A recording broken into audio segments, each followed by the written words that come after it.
হরে কৃষ্ণ, রাধে রাধে বন্ধুরা, শুভ সকাল। আপনারা সবাই কেমন আছেন? আশা করছি সবাই ভালো আছেন, আমিও ভালো আছি। আপনাদেরকে সঙ্গে নিয়ে শুরু করে ফেললাম আমার আরেকটা দিন।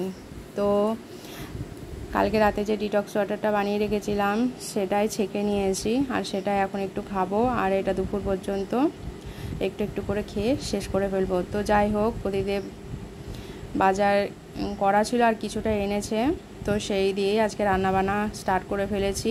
তো এই যে প্রতিদেব সবজিগুলো একটু বানিয়ে দিয়েছিল, বানিয়ে দিলে একটু হেল্প হয়, তাড়াতাড়ি হয়।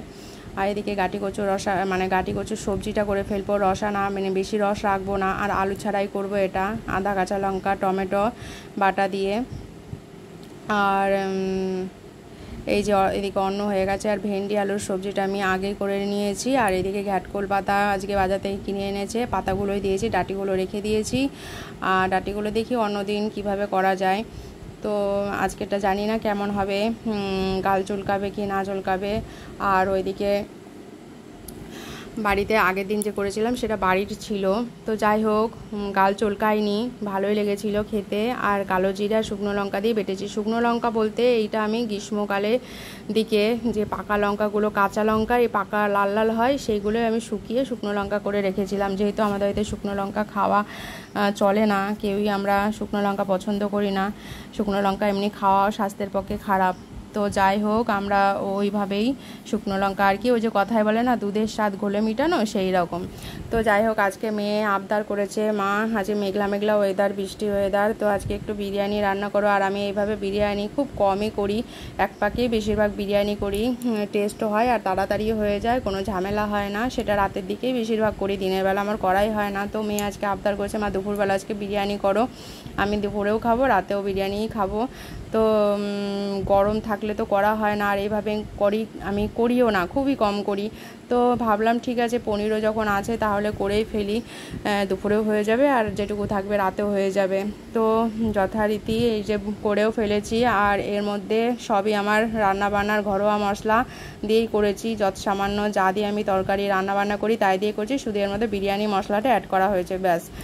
তো যাই হোক ওদিকে করে আমি দমে দিয়ে দিয়েছি, পনির সোয়াবিন আর আলু দিয়ে করেছি। আর এখন বিরিয়ানিটা বিষ্ণুভোগটা দমে বসিয়ে দিয়েছি। আর এদিকে জানলার পাশে এসে একটু বলছি যে আকাশে এত মেঘ, আজকে মনে হয় এখনই বৃষ্টি নেমে যাবে। তো এবার ভোগ ভগবানকে নিবেদন করে দেবো, দেখি এবার গিয়ে বিরিয়ানির কি অবস্থা। তো এই যে বিষ্ণুভোগটা আমার কমপ্লিট হয়ে গেছে, আর দেখুন কি সুন্দর ঝরঝরা হয়েছে, আর হেভি টেস্ট হয়েছিল।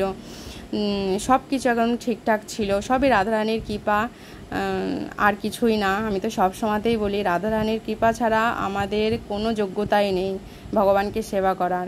তো এই সমস্ত কিছুই রাধারানীর সেবা। তো দেখুন এখানে কি সুন্দর লাগছে, যেমন দেখতে সুন্দর তেমনি টেস্টও হয়েছিল, আর একটার সাথে একটা অন্য লাগেওনি, একদম পুরো ঝরঝরা ছিল, সব কিছুই পারফেক্ট ছিল এক কথায়। যাই হোক ভগবানের ভোগ হয়ে গেছে, আপনারা ভগবানের মহাপ্রসাদ দর্শন করুন। আর মহাপ্রসাদ দর্শনে তো সব সময়তেই জীবের কল্যাণ হয়, ভগবানকেও দর্শন করুন। আর ভক্তিপথ সকলকেই অনুরোধ করব, ভক্তিপথ অবলম্বন করুন, ভক্তিপথ মেনে চলুন। তো যাই হোক তারপরে আর ভিডিও শ্যুট করা হয়নি, এটা রাতের বেলা সোজা চলে এসেছি, ভগবানকে শয়ন দিয়ে দিয়েছি। আর খাওয়া দাওয়াও কিছু হয়নি এখনও, একটু জব বাকি ছিল তাই করতে বসেছি, এরপরে প্রসাদ পেয়ে ঘুমিয়ে পড়বো। তো এখানে ভিডিওটা এন্ড করছি, আপনাদের সাথে দেখা হবে পরবর্তী ভিডিওর সাথে।